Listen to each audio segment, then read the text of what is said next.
Good morning then, everybody. I assume you can hear me okay like this? Yeah?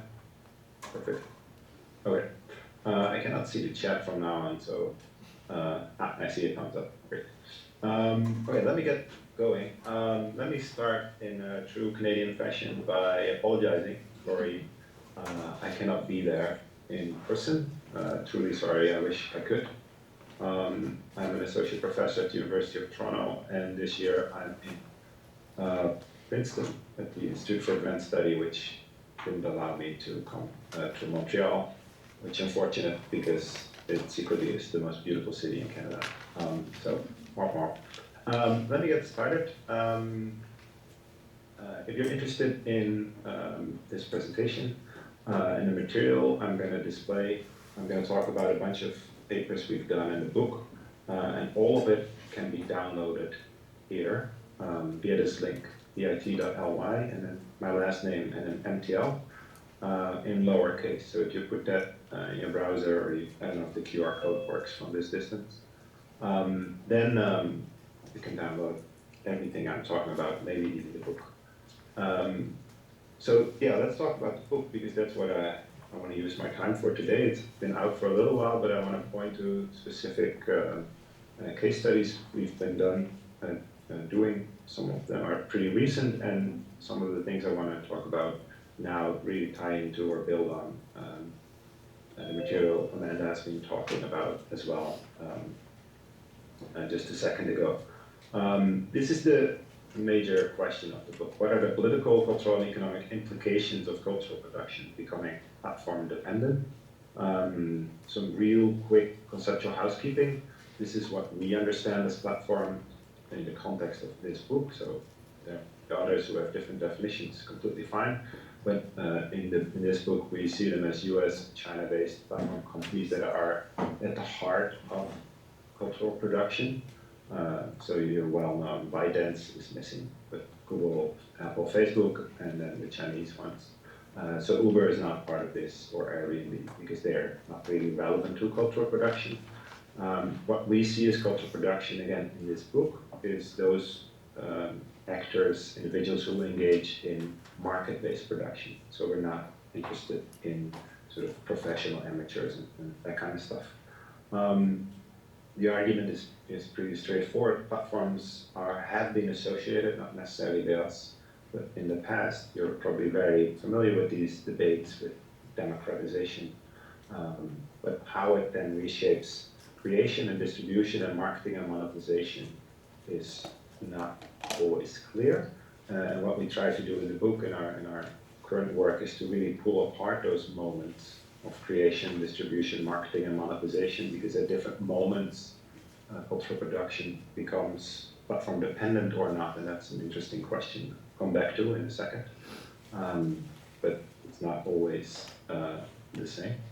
It's a process. We see platformization as a process. Platformization is sort of shorthand for becoming platform dependent or not. It opens opportunities, but also centralization of power.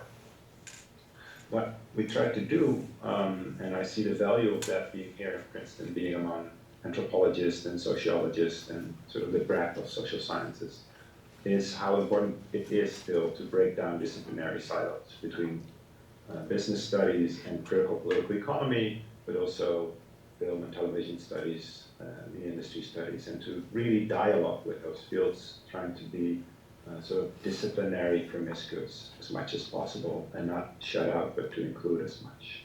That's has been our effort. Sometimes it works, sometimes it doesn't, but we hope that particularly pooling material and insights from business studies has been very helpful for us, and it leads to also good debates. Not everybody is always very happy when we do so. We can talk about that. The other major part of the book is that different. Is everything going as well? Yeah. You're just not on the main. I cannot hear you. So. Oh. Okay. Okay. No, it's okay, David. You can go on. I'm sorry.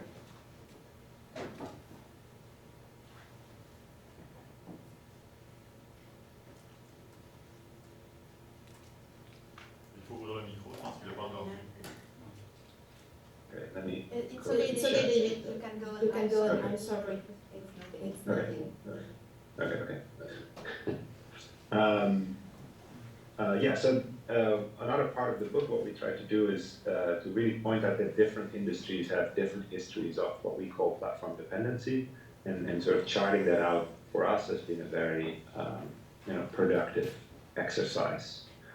Games have always been platform dependent. You cannot play a digital game without a platform. But then television and film and journalism have different histories where at different moments in time they are or are not platform dependent. And again, fleshing that out to us is a helpful heuristic, so to say. What I want to talk about briefly now, in the next 10 minutes or so, is the first half of the book where we talk about institutional changes and then point to recent scholarship we've done. Chapter 2 of the book, sort of my main expertise is economics, political economy. I'm not going to go in depth with this, but I want to highlight that for us, platforms give way to multi-sided markets. That has been a very helpful way for us to conceptualize platforms or platform markets. There are other ways to do this as well, but that helped us tremendously to think through the economics of platform dependency. There's some terms here on the slide we've mostly got from mainstream economics and strategic management. I think what's important here that if you follow this line of reasoning, this scholarship coming mostly out of economics for the last 10, 20 years, that helps you do some interesting scholarship. One of the studies we've done is to look at the Canadian App Store. I've talked about this before, so some of you may have seen this. Ask the question, are there Canadian apps in the Canadian App Store? No. This is a paper from 2019, 3 Canadian apps in this massive app store. Canadian game industry is massive, and that's very telling. Right? There are 20,000 Canadian game developers, but so few Canadian games in the Canadian App Store. So there's a lot more to say about this. If you find this interesting, it's an open access paper. It's also with the link. A more recent study that should come out this week or next week is where we sort of follow up on this financial analysis, how platform markets function. Is the question, is the App Store one big store? And we look at source diversity and value capture in national App Store instances. So each App Store has a national instance, like the Canadian instance, the US instance, Dutch instance. And we ask the question, are games from the global south, and we have better language in the paper, but games from the global south, do they pop up in the US or Dutch or Canadian App Store? That's the limit of our data set, so we wish we could expand it. And again, the question is no, not at all, which is, again, if you're a Nigerian app developer or Brazilian or Italian, that goes against, or depending on which theory you follow, it's a stark result. So we have a lot of empirical data to back that up. So again, the point here is that platform markets give way to very specific economic effects and implications in terms of source diversity, cultural diversity, etc. It's sort of reasserting or the remaining dominant of US, at least in the game industry, US publishers, etc. And you might see probably similar in like in Netflix and other platforms and portals and whatever we want to call it. We see similar effects of legacy and incumbents remaining dominant there. We've done a ton of work in building on the rich work on platform infrastructures. What I think is important if one researches that is to be very clear what your unit of analysis is. And we've tried to do some conceptual work there, asking what is our unit of analysis. We fleshed this out in a paper on Facebook, looking at Messenger, the app Messenger. And what we found there is that we want to be super careful if you're researching a specific app or what we call instance, like YouTube, that it's part of a bigger conglomerate, part of a subsidiary. So there's an economic logic there, there's an infrastructural logic. But if you study YouTube, it's so different from Google Maps or the Google Play Store, etc. and to be super specific about that in your empirical work, we think is important. We flesh that out in this paper. The question how different instances evolve over time looks a little bit like this. There are all kinds of methods to retrace those relationships. And then the third part of the debate is not only looking at how markets evolve and the power relationships there, and then how infrastructures evolve and the power relationships there. All those relationships are governed by governance frameworks, terms of service, etc., APIs and SDKs.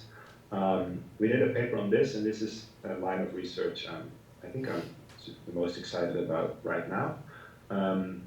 This is a paper with a management scholar, and this really speaks to this economic logic of the diffusion of new platforms and portals and apps and etc. So these new technologies, you see that right now with AI. So these new technologies come into a market like TikTok or Quibi or you name it. And what we found is that early on in the diffusion, when it's these early adopters, the first 10% of the end users using that new technology, what we found is that the platform is really careful, or these businesses are really careful to cater to those early adopters. And then later in the diffusion curve, that yellow line, they start catering much more to different incumbent complementers. What that means is that these companies favor incumbency. So every major piece of technology diffuses in a similar fashion, mostly we found, and it has significant economic and infrastructural implications. And I think we could talk about this more and also investigate this. So what does that look like in practice is that market prices tend to go down, whether it's advertising revenue or there are constant downwards price pressures for new products and services, and that we see these governance changes, and we look at very different kinds of products and services. These governance changes favor incumbents, which, as a political economist, is not always a good development. Just to illustrate that is this slide. This is the Apple App Store, where this is an incumbent, a Supercell, a famous game from Finland, and Apple tends to highlight those games that are already been doing well, rather than favoring, let's say, an exciting new game from the global south or a country that never gets highlighted in the App Store. So Apple, Google, and their App Stores have the power to change this, but they don't. Okay, so to wrap up this sort of brief overview, we want to be super mindful that these conversations about markets and evolving markets and evolving infrastructures and evolving governance frameworks play out very differently in different countries. We did a paper on that, trying to sort of flesh that out with my colleagues Thomas Poole and Leandre Jia to see how those shifts take place in China, so to say, where we do a study on WeChat in a special issue with Mark Steinberg, who I saw in the room. So again, this is to point out that we want to be super mindful to what we try to do in the book is not a unifying framework, but to really provide heuristics to look at different moments in time and different places, how these variables are changing. Okay, that's it for me. If you want to download any of these papers, including the book, this is the link. I don't see you anymore because the camera is shut off. This is shut down, so I hope that you're still there. You're still there. Okay, this is great. Thank you very much.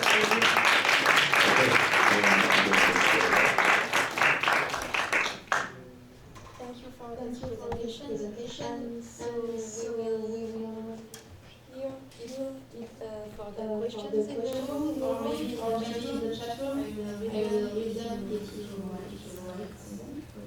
So I leave the floor.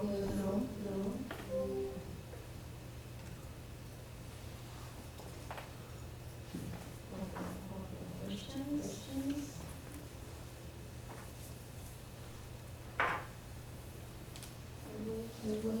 The room to let the time for people to type. Yes. That's a question for you. Never get some feedback, it's a little confusing, just I'm trying to. okay. We are just fixing some issue. It's good. Okay. So my question was about what are there factors other than economic strategy that might explain what you see in the App Store? And I think maybe if I speak through an anecdote, maybe it'll be more helpful. Living sort of binationally, as I have been doing, and like we're still American as far as Apple knows, and so and various other services, right? So we're always sort of trying to translate our identity across these things, and I make notes of the things that I've seen in different places, and sort of frustrated by a variety of geo-blocking, right? So the app that we can't get in Australia because we have Apple still thinks we're American. Is all of this are all of those factors economic, or is anything related to regulation? And I guess what value do you think the app stores derive by limiting the availability of apps from more places in your game case?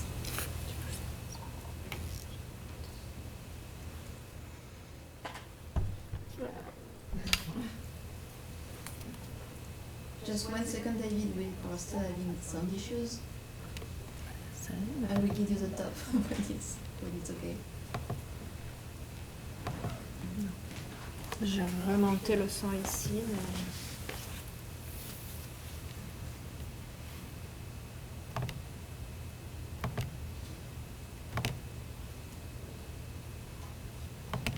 Tout à l'heure, j'avais baissé ici. Can you try to say one more? Ça marche parce qu'on entend. Tu peux faire.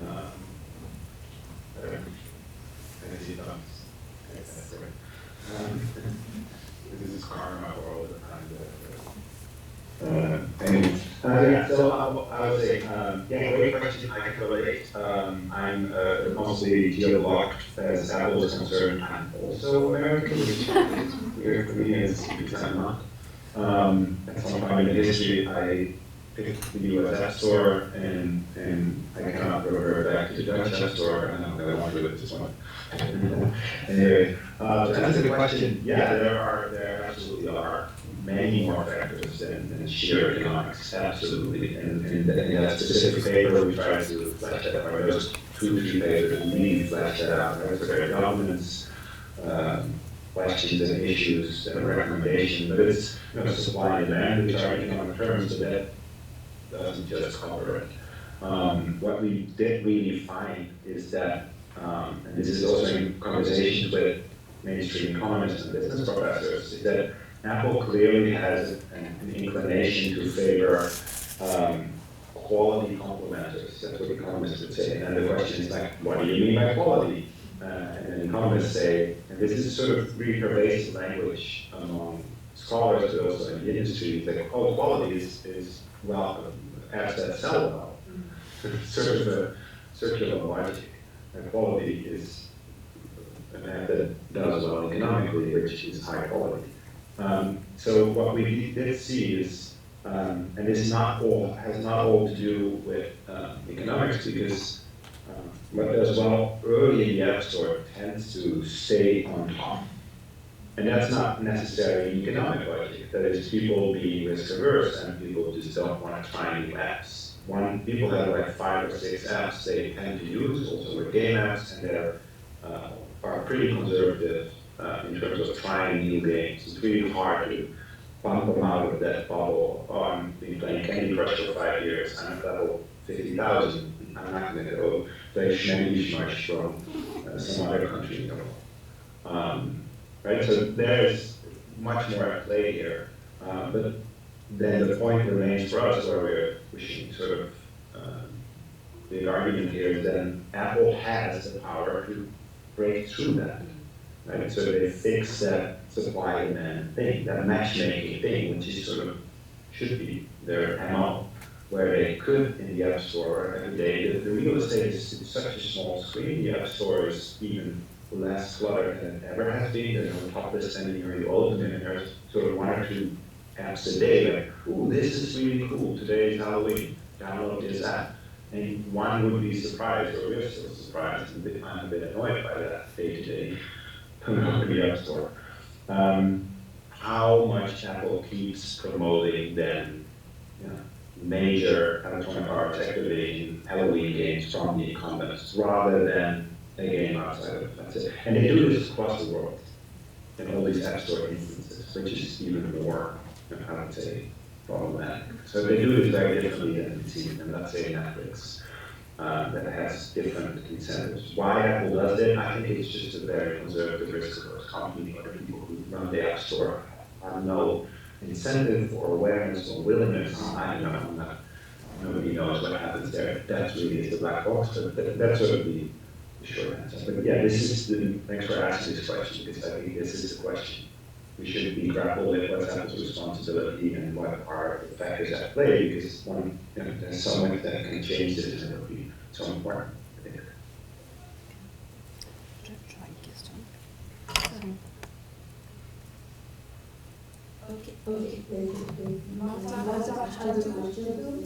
J'essaie de... So yes, thank you. I guess my question is, from your perspective, how can we understand the phenomenon of subscription fatigue that we're starting to read about in the press, and so streaming fatigue and subscription fatigue?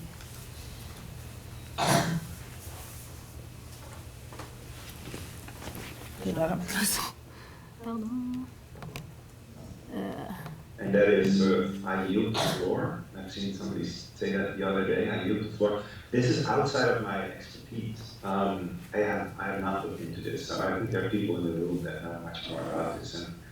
And it's a great question. I would love to read more and hear more about subscription fatigue. But it's not like what we do try to do in the book and have done in the book, is we really do not go into that much depth with the business models, whether it's subscription or free to play, or that's not really in the papers neither. So we see shifts in business models for sure, and monetization, and our argument is that if you are become platform dependent for certain platforms, then you have to, what we call, align your business model. So there's business model alignment.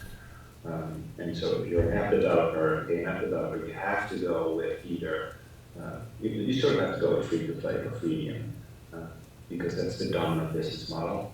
And for other platforms, then you have to go with a subscription-based business model. And then if there's subscription fatigue, you have to step into that reality. How that plays out, I yield. I don't know. Great question.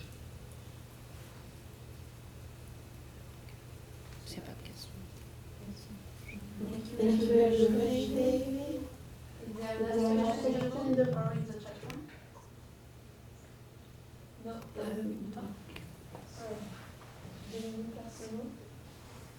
Oui, je vais poser ma question. Alors, Ouais.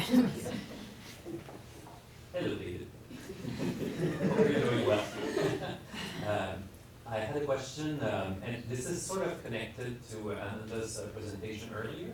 I come from video game studies, just like you, I guess. And one of the main things in the platform's logic was the switching costs for consumers, in that they cannot switch because they have to buy a device, and so now they're locked into their device. And it seems like there's a revolution in what you've been describing through the book, in that the switching costs are sort of imposed on the cultural producers themselves, because they are targeting a certain platform, especially for the App Store and things like that. There's development logics behind that. So that seems to be like is there something that you notice throughout all those platforms that try to impose switching costs to producers? Because we sort of see that through Amazon Prime. So they impose that on consumers, like stay with us because then you'll get a good deal out of it. So do you see other kinds of initiatives to impose switching costs either to users or to producers on those different platforms? to escape from the problem that people switch between platforms and contents because on whim or they sort of become nomads and they plan on subscribing to one thing for 1 month and then subscribing to something else for another. Thank you.